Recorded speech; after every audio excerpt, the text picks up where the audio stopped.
The final night of Natalie Wood's life was no gentle adieu. Instead, it plunged into a chilling void, a mysterious abyss that swallowed every flicker of truth. The dazzling A-list star, a captivating Hollywood icon who had enchanted millions of hearts with her rare beauty and undeniable talent, vanished without a trace from the luxurious yacht splendor, anchored off the sun-kissed coast of California. It was a fateful voyage in late November 1981, shared with her acclaimed actor-husband, Robert Wagner, the talented co-star Christopher Walken, and the vessel's captain, Dennis Davern. When dawn eventually broke, piercing the shroud of darkness to usher in a day that should have unfolded peacefully, her body was found tragically cold in the deep ocean waters, bringing a premature and enigmatic end to a brilliant yet profoundly tragic life at the age of 43. Initially, local authorities hastily declared the incident a regrettable accident, an unfortunate drowning that they sought to quickly put to rest. Yet, this simplistic conclusion proved utterly incapable of dousing the simmering flames of doubt that immediately ignited. The phantom of unanswered questions has clung stubbornly to the case, haunting it for decades, refusing to recede into history. Years later, the file, presumed permanently closed, was unexpectedly reopened, like an old, festering wound suddenly pried open, forcing a fresh confrontation with the mysteries it held. From this renewed scrutiny, a cascade of perplexing and abnormal details gradually surfaced, scattering like mismatched pieces of a deeply troubling puzzle. There were the inexplicable bruises discovered on Natalie's body, a distinct scratch whose origin no one could convincingly explain, and bafflingly contradictory testimonies from those present on the yacht that fateful night. Countless profound questions emerged, questions that even the original report failed to address completely. Most critically, and most hauntingly to this very day, despite the decades-long torrent of public suspicion and lingering questions, authorities consistently maintained that they lacked sufficient evidence to reach a criminal conclusion, effectively consigning the case to a perpetual, agonizing gray area. To hastily relegate this heartbreaking saga to the typical category of showbiz mystery, characterized by its sensational details and endless speculation, would be to tragically overlook a much grander, far more terrifying, and deeply haunting picture. Natalie Wood's death is not merely a complex riddle of how she perished. It serves as a brutal, chilling mirror, reflecting the colossal and often unforgiving power structure of Hollywood, a monolithic machine that shaped, controlled, and at times subtly distorted her entire life, little by little, from the moment she was an innocent child. Moreover, her story lays bare a raw, spine-chilling truth: the insidious way fame can transform a flesh-and-blood human being into a deified, worshipped icon, and then, with even greater cruelty, transmute their deepest personal tragedies and most private pains into a relentless commodity that the world eagerly consumes, never growing weary, never truly seeing the real person concealed behind the glittering, meticulously crafted facade. Natalie Wood was born in 1938 in San Francisco, christened Natalia Nikolaevna Zakharenko, into a Russian immigrant family. A twist of fate, or perhaps relentless parental ambition, steered her into the cutthroat entertainment industry at an exceptionally tender age, during a period when Hollywood was nothing less than a colossal, ruthlessly efficient, and profoundly manipulative machine. It was a place where those endowed with the perfect qualities for the screen angel archetype, those charming, pretty boys and girls, were handed the sparkling wings of fame, given the chance to soar effortlessly across the skies of celebrity. Yet, few truly grasped that those very wings could so easily morph into invisible shackles, binding their entire lives to an inescapable role, an image meticulously predetermined and controlled by others. From her earliest childhood, Natalie was systematically groomed to become a flawless product of this relentless system. She learned precisely how to stand for the camera to bestow its most flattering light, how to flash the most perfectly timed smile for the lens, and, most crucially, how to maintain absolute silence whenever the adults in the industry signaled that such silence was paramount for her burgeoning career, for her very survival within that unforgiving world. American audiences didn't merely know Natalie Wood. They intimately witnessed her growth, maturing day by day, evolving through a series of iconic roles that became a shared cultural memory for generations, spanning from her wide-eyed childhood to her graceful ascent into womanhood. From her unforgettable portrayal of the adorable Susan Walker, radiating pure, innocent belief in Santa Claus in the timeless classic Miracle on 34th Street, 1947, Natalie effortlessly captured the hearts of every family, becoming a beloved and indispensable Christmas icon in the collective consciousness. Later, she masterfully shed that veneer of innocence, transforming into the fiercely rebellious and introspective Judy in Rebel Without a Cause, 1955, standing alongside the legendary James Dean. In this role, she positioned herself at the very epicenter of a generation marked by profound unease and burgeoning rebellion, becoming the authentic voice of confused teenagers yearning for self-affirmation.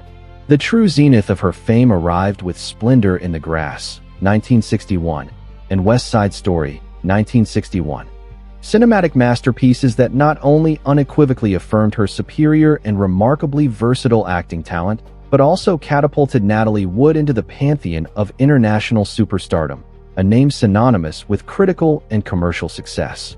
She garnered multiple Oscar nominations at an impressively young age, a testament to her prodigious skill, and has consistently been remembered as one of Hollywood's rare actresses who effortlessly combined powerful box office appeal with an astonishing depth and subtle nuance in every performance, proving she was far more than just a beautiful face on the silver screen. However, the radiant smiles and dazzling glamour audiences witnessed on screen were but an elaborately staged facade, a meticulously crafted play executed perfectly according to Hollywood's script. Behind that opulent velvet curtain, Natalie Wood's life story consistently carried a much darker hue, deeply tinged with far more profound tragedy than anyone could have imagined. There was the immense, suffocating pressure stemming from fame arriving too early, too swiftly, forcing her into a premature adulthood that robbed her of a carefree youth. Her private life was relentlessly scrutinized, picked apart to its very core, leaving her no sanctuary, no quiet corner in which to breathe, to simply live a normal existence. Then there was the constant, agonizing sensation of being trapped, pigeonholed within an image that the Hollywood machine had indelibly stamped upon her from childhood, an inescapable role, a predefined identity she had never truly chosen for herself. Subsequent books, articles, and documentaries about Natalie frequently pose a profound, haunting question that reverberates through the minds of readers. Could a woman at the absolute pinnacle of fame, admired and desired by the entire world, truly be the master of her own life? Or was she merely struggling endlessly to survive within a ruthless system that ceaselessly demanded exponentially more than it ever bestowed? A system that relentlessly drained the physical and mental strength of the very stars it created? For countless years, amidst the turning pages of biographies and the haunting accounts shared by Natalie's closest confidants, a profoundly painful allegation has repeatedly surfaced like an indelible scar, revealing a deeply dark and disturbing chapter from her past.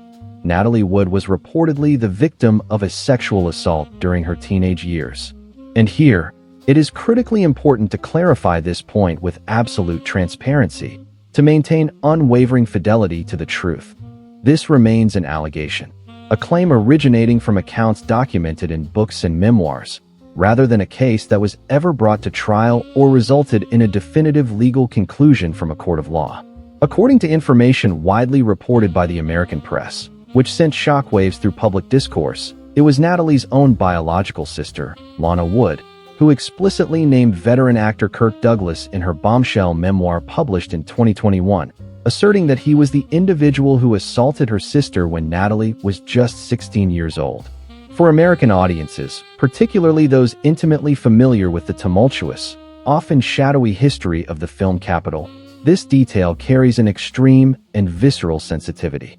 It not only touches upon a festering wound within the larger narrative of power and the pervasive culture of silence that once enveloped Hollywood, where dark secrets were systematically buried beneath layers of glittering glamour, but it also implicates iconic figures who have become inseparable components of America's cultural heritage.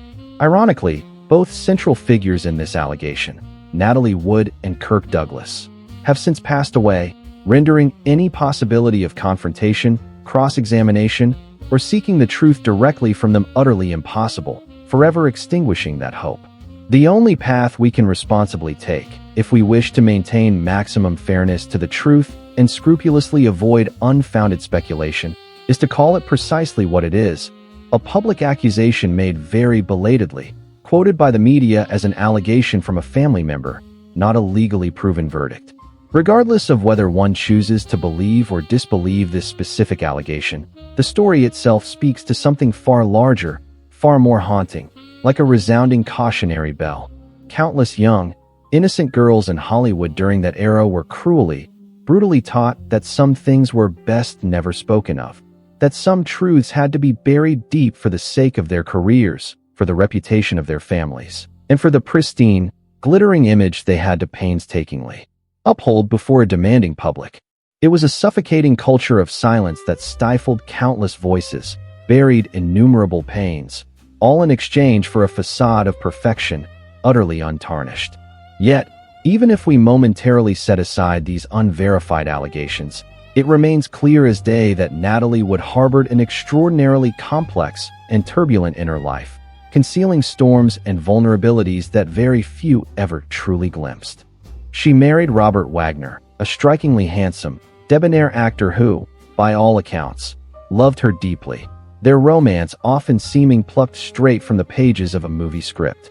They divorced, only to remarry, crafting a dramatic love story that embodied both the classic, epic romance of old Hollywood and the very human, very relatable undercurrents of insecurity and precariousness. It was the journey of two souls deeply in love, driven apart by the inherent turbulence and immense pressures of their soaring fame, only to eventually find their way back to each other, attempting to rebuild their lives and relationship, all while the old cracks within their bond might not have fully healed, still harboring a simmering, unspoken unease. And then, the fateful night of November 29, 1981, descended like a cold, sharp blade, irrevocably altering everything, leaving behind a massive, indelible question mark that persists to this very day. Natalie Wood, alongside her husband Robert Wagner, talented co-star Christopher Walken, and Captain Dennis Davern, boarded the luxurious yacht named Splendor, embarking on what was meant to be a relaxing, idyllic trip near Santa Catalina Island, a picturesque enclave off the sun-drenched California coast. A joyful, serene evening. It should have culminated in peaceful slumber, punctuated by light-hearted banter and shared laughter. Instead, at some indeterminate point in that deep, inky darkness, Natalie vanished without a trace, as if she had simply dissolved into thin air. When the first tentative rays of dawn broke, tearing through the lingering night, her body was tragically discovered in the cold, unforgiving waters below, marking the sudden, perplexing end of a brilliant yet profoundly mysterious life.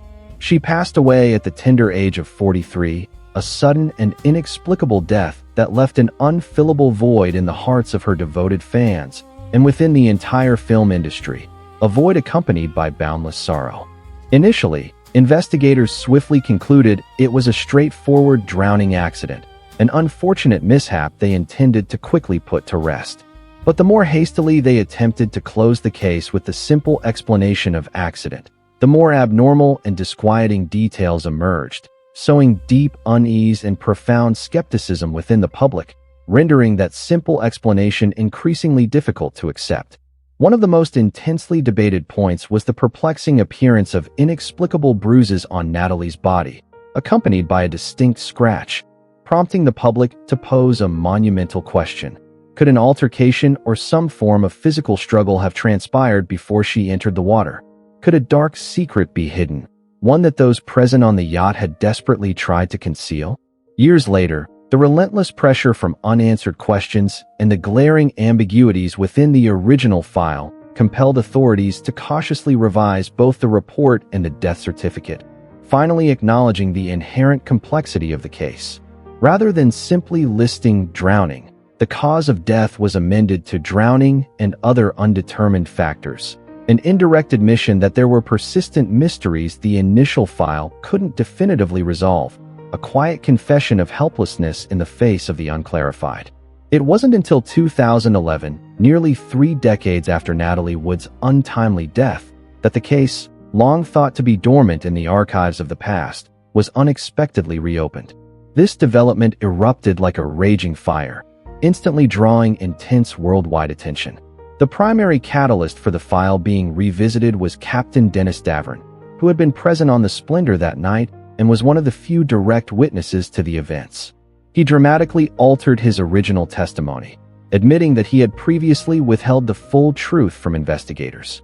Davern then described in vivid detail an atmosphere of extreme tension and fierce arguments that had permeated the luxurious yacht during that fateful evening. This shocking new information had a devastating impact on the public, not because it immediately yielded clear proof of anything, but because it utterly demolished the convenient, just an accident narrative that had been constructed from the outset, making that initial hypothesis more difficult to swallow than ever for those who had harbored suspicions all along, thereby strengthening the pervasive belief that something profoundly amiss had occurred. In the ensuing years, a growing number of new accounts and news snippets emerged, transforming an already complex case into an even more tangled and perplexing labyrinth with no discernible exit. Most notably, some witnesses claimed they had heard desperate cries for help from a woman echoing across the silent, dark waters that night.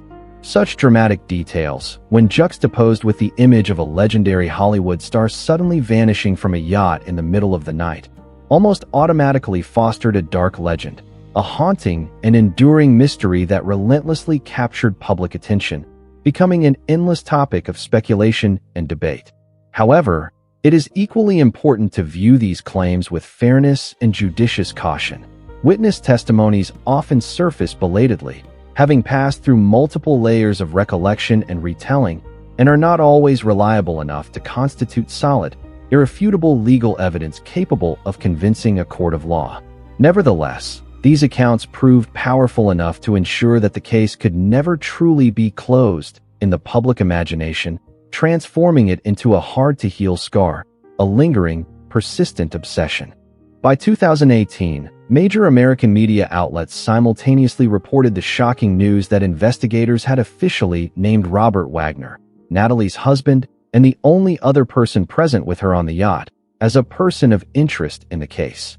This phrase carried immense gravity, and for the general public, it was almost synonymous with an implicit accusation, immediately shifting all suspicion toward him and placing him squarely at the epicenter of intense attention and rampant speculation.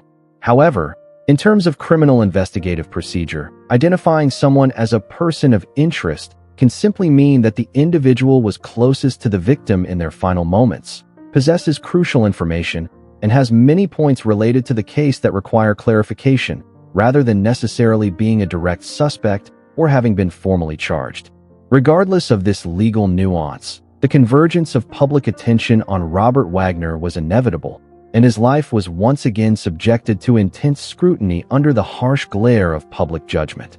To ensure absolute accuracy and prevent the spread of misinformation, here is a crucial and essential update. As of May 2022, the Los Angeles County Sheriff's Department officially announced that Robert Wagner had been cleared of all suspicions related to Natalie Wood's death. All investigative leads had been pursued to their exhaustive conclusion, but insufficient evidence was found to proceed further or levy any charges against him.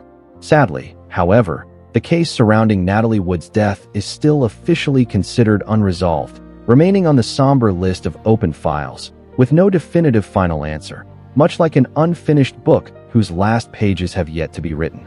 More broadly, the narrative of Natalie Wood's death is a spiraling chain of unresolved matters, a cyclical loop of hope perpetually followed by disappointment. The case is reopened, a torrent of questions is raised, suspicion at one point converged on her husband, yet ultimately, investigators declared that they lacked the necessary evidence to charge him or definitively conclude his involvement in her death. For this very reason, Natalie's death forever remains in a haunting gray area, a blurred, ambiguous line. It is no longer considered a certain accident, as the initial conclusion hastily tried to assert, but it also cannot be definitively labeled a clear-cut murder, with an identified perpetrator and a verified motive. And it is precisely that ambiguous, lingering gray area that renders this story so profoundly painful and enduringly haunting, a tragedy without a true resolution. For a woman who had lived her entire life under the blinding glare of the spotlight, every moment scrutinized by the public, every radiant smile, and every private tear weighed and judged, the fact that she ultimately departed this world in a state of unsettling obscurity, without clear, definitive answers, is truly a tragedy even greater than death itself. It is a space where people endlessly debate and speculate about the chilling circumstances of her demise, often more so than they strive to truly understand the complex person she was, the vibrant life she lived, and the indelible artistic contributions she left behind for generations to cherish. If you were to ask me what truly constitutes the most terrifying aspect of the entire Natalie Wood narrative, I wouldn't point to the mere fateful instant she slipped into the frigid depths. What lingers, far more hauntingly, is the insidious manner in which an entire life, a brilliant talent, a monumental cinematic legacy, has been relentlessly respun as a labyrinth of unsolved riddles. So pervasive is this narrative that her profound artistic contributions and indelible filmography have been almost entirely eclipsed by the looming shadow of that final, tragic night. We find ourselves recalling Natalie primarily for the cold case, for the tantalizing unanswered questions, for the endless, fervent speculation, long before we remember the vibrant, passionate spirit she embodied as Maria in West Side Story, or the raw, visceral vulnerability she poured into Deanie Loomis in Splendor in the Grass. And this, in turn, forces us to confront uncomfortable truths about ourselves, about the media's potent, often manipulative, role in shaping public perception, and about Hollywood's enduring, almost cynical, propensity to repackage personal tragedies into a readily consumable, endlessly regurgitated form of entertainment, transforming the profound suffering of real people into a morbid spiritual sustenance for the masses. There is another critical distinction I always feel compelled to underscore, particularly when sharing this story with an audience that, understandably, hungers for both truth and high drama. While the allure of clickbait, the sensational headline, the tantalizing hint of scandal, can effortlessly capture and hold an audience's attention for those crucial first minutes, igniting their immediate curiosity, the true and lasting value, the most significant contribution we can offer, lies elsewhere. It resides in equipping them with the discernment to navigate the treacherous waters of information, to clearly differentiate between verified, substantiated evidence, subjective personal speculation, belated accounts potentially distorted by the relentless march of time and the filter of multiple retellings, and the official conclusions rendered by authoritative bodies, meticulously arrived at through rigorous legal processes.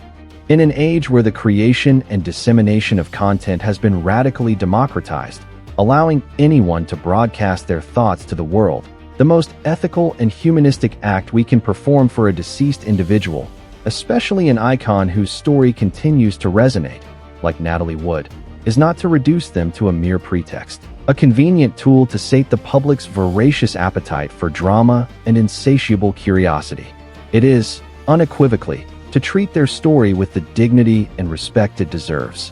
So, after grappling with all these intricate complexities and moral gray areas, what can we honestly and responsibly glean from the profoundly tragic story of Natalie Wood?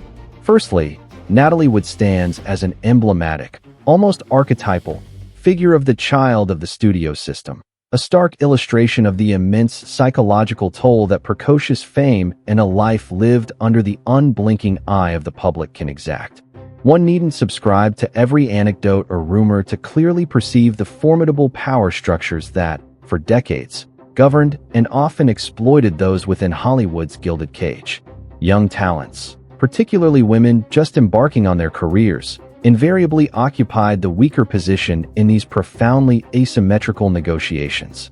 Their voices were effortlessly stifled, their agency systematically stripped away, and their rights, both personal and professional, were often brazenly disregarded or outright abrogated.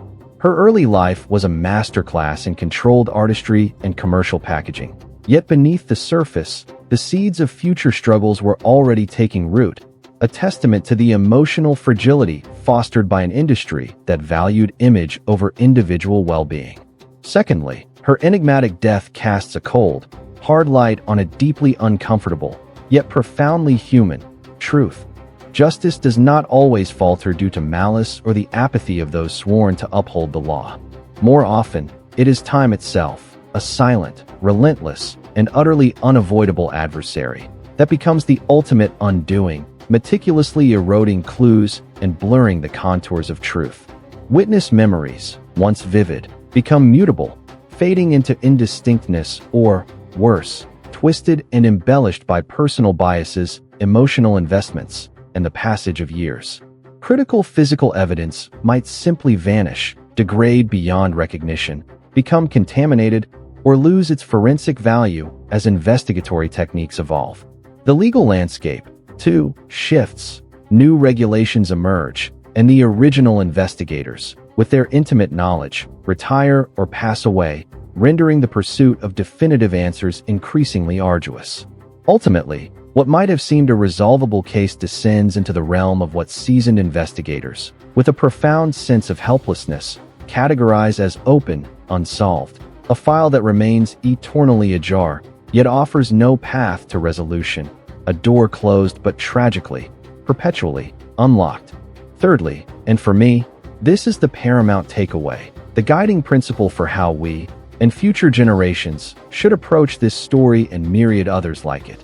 The manner in which we narrate Natalie Wood's life will ultimately define whether we genuinely honor her legacy or merely persist in the exploitation of her personal tragedies for ephemeral views and likes.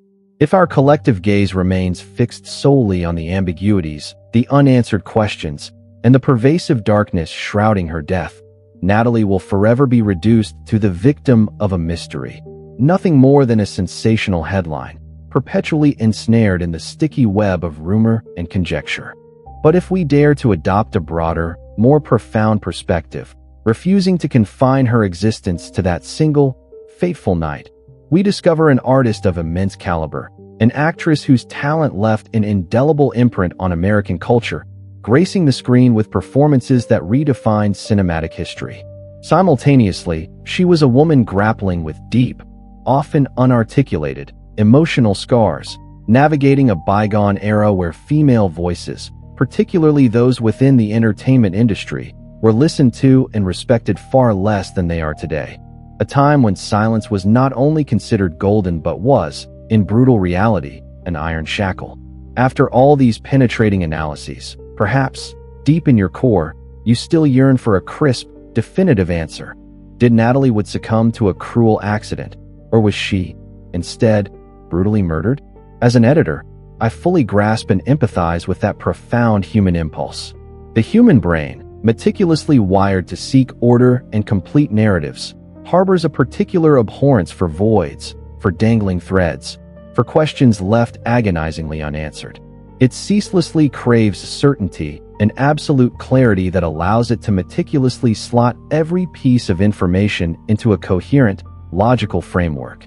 And yet, sometimes, the most profoundly honest utterance we can make, though it is also, invariably, the most difficult to accept, is precisely this: we do not know. The Natalie Wood case stands as a powerful, almost brutal, testament to this uncomfortable truth. We only know with irrefutable certainty that she vanished forever on a fateful night, leaving in her wake a bewildering tapestry of conflicting accounts, ambiguous details, and anomalies so significant that they compelled authorities to reopen the investigation decades after it had seemingly gone dormant. Yet, despite painstaking efforts, despite a voluminous dossier thick with suspicions and competing theories, the authorities ultimately could not marshal sufficient legal evidence to lay criminal charges against anyone. The case remains suspended in an agonizing limbo, an unresolved enigma, an ending that has never, and perhaps never will, offer true satisfaction to the public or to those who cherished her. And if you continue to ponder why the tragic saga of Natalie Wood exerts such an intense, enduring pull, compelling Americans and the world to tirelessly debate and speculate for decades, I believe it is because it resonates with three profound, pervasive obsessions, three deep and persistent currents woven into the very fabric of our popular culture. Firstly, there is the timeless fascination with the fleeting nature of fame and the inherent perils that lurk, often unseen, beneath the glittering, deceptive facade of Hollywood.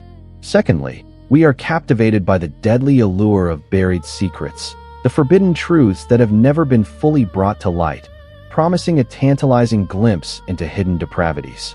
And finally, there is the crushing, oppressive weight of silence, a silence that can deftly conceal heinous crimes, tacitly foster injustices, and fundamentally distort the truth, burying it beneath layers of unspoken fear and complicity. Natalie Wood, with her radiant beauty and incandescent talent, remains an indelible icon of Hollywood's most dazzling, most extravagant golden age. But her mysterious death became more than a tragedy. It transformed into a chilling, permanent scar, a stark reminder that behind that shimmering velvet curtain, terrifying realities and dark, unlit corners that some might wish to keep forever obscured, can always lie hidden, lurking just out of sight. What I genuinely wish to emphasize and add as we draw this reflection to a close, so that Natalie Wood's story transcends being merely a thrilling cold case and instead delivers a new, deeper cognitive value to the reader, is a crucial reminder about how we, those of us reading, listening, and reflecting, ought to engage with the complex gray areas inherent in real life. A legal case that remains unclosed by a definitive verdict, a mystery still riddled with lingering, unanswered questions, does not, under any circumstances, grant us the license or the right to arbitrarily fill that void with fabricated certainties, with groundless speculations, or with unchecked, unverified theories. When we allow ourselves to transmute a fragile suspicion into an unshakable conclusion, simply because it sounds more sensational, more dramatic, or conveniently aligns with our preconceived biases, we inadvertently commit the most cruel and profound injustice against the victim. We steal their truth for a second time, long after the original truth was swallowed by the impenetrable darkness of that fateful night and the relentless erosion of time. This act of intellectual dishonesty not only perpetuates harm, but also fundamentally undermines the very pursuit of genuine understanding. However, please do not misunderstand my intent. Respecting the truth in this context does not imply that we must remain utterly silent, passively accepting ambiguity when clarity is lacking. On the contrary, respecting the truth demands that we courageously confront the very systems that engineered, nurtured, and perpetuated that toxic culture of silence, an environment where oppressed voices were systematically suppressed and insidious, hidden powers were meticulously concealed. It means asking pointed, rigorously researched questions, employing language that is precise, objective, and unflinchingly fair. And, most critically, it means possessing the wisdom and self-control to halt our conjectures precisely when a baseless speculation, no matter how superficially plausible it may appear, threatens to metastasize into a wrongful accusation, a harsh and potentially damaging judgment that could inflict undue pain upon those still living and fundamentally derail the intricate journey toward genuine justice. And perhaps, the most equitable, the most humane, and indeed, the most accurate way for us to truly remember and honor Natalie Wood is not to insist that her case yield a definitive outcome that the investigative records simply cannot, clearly and convincingly, prove. Instead, it is to restore to her what the surrounding mystery has, inadvertently, usurped: her rightful station as a singularly talented artist, an actress of extraordinary caliber. Let us return to the timeless, iconic scenes she inhabited, from the vibrant, emotionally charged choreography of West Side Story to the raw, rebellious angst of Rebel Without a Cause, or the haunting, vulnerable depths of Splendor in the Grass, where she achieved that rare and magnificent alchemy of an actor, compelling audiences to believe implicitly in the emotions, in the intricate, often tumultuous inner worlds of her characters, even when they were utterly unaware of the stormy private life, the profound emotional scars, and the unseen burdens she carried off-screen. Let us forever engrave this truth into our consciousness. A person is never solely a case, and a case, no matter how mysterious or gripping, must never be permitted to entirely consume an entire life, an entire human being, with all their talent, their aspirations, and the enduring legacy they bequeath to the world. If you feel these analyses have helped illuminate Natalie Wood's story with greater clarity and depth, opening multifaceted perspectives that extend far beyond mere whispers and hearsay, and you wish to delve even further into other facets of her remarkable life and career, please do not hesitate to leave a comment letting us know what you would like to explore next. Would you be interested in Natalie's extraordinary metamorphosis from an innocent child star, navigating the labyrinthine pressures to become a dazzling icon of Hollywood's golden studio era? Or perhaps a comprehensive, meticulously compiled timeline detailing the fateful events and lingering questions surrounding the night of November 29, 1981, drawing exclusively from officially released and thoroughly verified information? Or would an in-depth perspective on how American media has evolved its storytelling approach to similar sensitive cases, particularly those involving women and issues of power, in the wake of the transformative #MeToo movement, be more compelling? Please share this content with a friend who has also been captivated by the Natalie Wood mystery, so that together we can foster a discussion grounded not in murky rumors or baseless speculation, but in verifiable truth, authenticated details, and a profound spirit of responsibility.